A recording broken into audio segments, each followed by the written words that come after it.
ফেব্রুয়ারিতে ত্রয়োদশ জাতীয় সংসদ নির্বাচন। সারা দেশ প্রস্তুত হচ্ছে একটি অবাধ, সুষ্ঠু ও গ্রহণযোগ্য নির্বাচনের জন্য। কি ভাবছেন সাধারণ মানুষ থেকে শুরু করে আগামীর জনপ্রতিনিধিরা? সে কথা জানাতে ডিবিসি নিউজের ইলেকশন এক্সপ্রেস ছুটে যাচ্ছে সব সংসদীয় আসনে।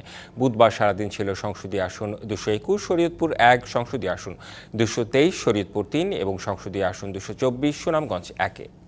এই শরীয়তপুরকে নিয়ে আমার স্বপ্ন হলো যে আমি ইনশাআল্লাহ, যদি আল্লাহ আমাকে ক্ষমতা দেয়, যদি জনগণের আশ্বাসে আমি ভোট পেয়ে নির্বাচিত হতে পারি, সর্বপ্রথম আমি যোগাযোগের দিকে লক্ষ্য করব। যোগাযোগের ব্যবস্থা, বিশেষ করে 4 লেনের রাস্তাটাকে আমি কমপ্লিট করার চেষ্টা করব। আরেকটা বিষয় হলো শরীয়তপুর জেলায় কোনো মেডিকেল কলেজ নেই, এই জন্যে আমাদের দেশ পিছিয়ে আছে। এই জন্যে আমি চেষ্টা করব যেন একটা সুন্দর মেডিকেল কলেজ নির্মাণ করা যায়। আমাদের অগ্রাধিকারের মধ্যে প্রথমেই রয়েছে শিক্ষা। দেশের বিপুল তরুণ জনগোষ্ঠীকে মানসম্মত শিক্ষার ব্যবস্থা করা। এখানে বিশ্ববিদ্যালয় নেই, উচ্চশিক্ষার সুযোগ সীমিত। এই বিষয়গুলোকে আমরা প্রথম গুরুত্ব দিব। আমাদের দ্বিতীয় প্রায়োরিটি হচ্ছে কর্মসংস্থান। এই ক্ষেত্রে আমাদের সুনির্দিষ্ট পরিকল্পনা রয়েছে। শরীয়তপুরের 65টা ইউনিয়ন আমার ঘর। বিএনপি স্থায়ী কমিটির সিদ্ধান্ত আমি এলাকায় আসি।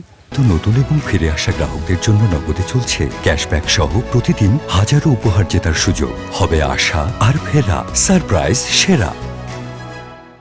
আমি শরীয়তপুর আসার পরে শরীয়তপুর আমার পরিবারের প্রত্যেকটা মানুষ, প্রত্যেকটা নাগরিক আমাকে সবাই ভালোবেসে বুকে আগলে ধরে।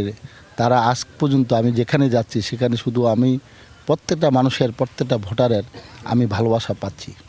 আমার দলের চেয়ারম্যান যদি প্রধানমন্ত্রী হয়, আমার বিশ্বাস, আমি যতটুকু দেখেছি, এই দেশকে সুন্দর করে ঢেলে সাজানোর জন্য যে পরিকল্পনা নিয়েছেন আমাদের দলের চেয়ারম্যান তারুণ্যের অহংকার তারেক রহমান সাহেব, আমরা ওনার সাথে একত্র এই দেশ গড়ার জন্য অংশগ্রহণ করব। আমরা সকল এই অঞ্চলের মানুষকে নিয়ে আমি মনে করি আমাকেই দানের শীষের প্রতীক দেওয়া হবে এবং এই অঞ্চলের সকল শ্রেণী পেশার মানুষকে সাথে নিয়ে দানের শীষের পক্ষে কাজ করে আমরা বিজয় অর্জিত করে জাতীয় সংসদে আমাদের বিএনপির ভারপ্রাপ্ত চেয়ারম্যান জনাব তারেক রহমানের হাতকে শক্তিশালী করে সংখ্যাগরিষ্ঠ এমপি নিয়ে জাতীয় সরকার গঠন করবেন, সেটুকু আমরা বিশ্বাস করি। আমরা যদি জনগণের সেবক হতে পারি, অবশ্যই আমাদের হসপিটালগুলোকে আমরা ঢেলে সাজাবো।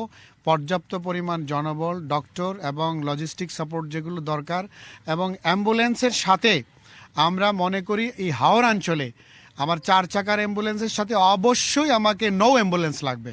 আমরা এখানে নো অ্যাম্বুলেন্সকে আমরা নিশ্চিত করতে চাই।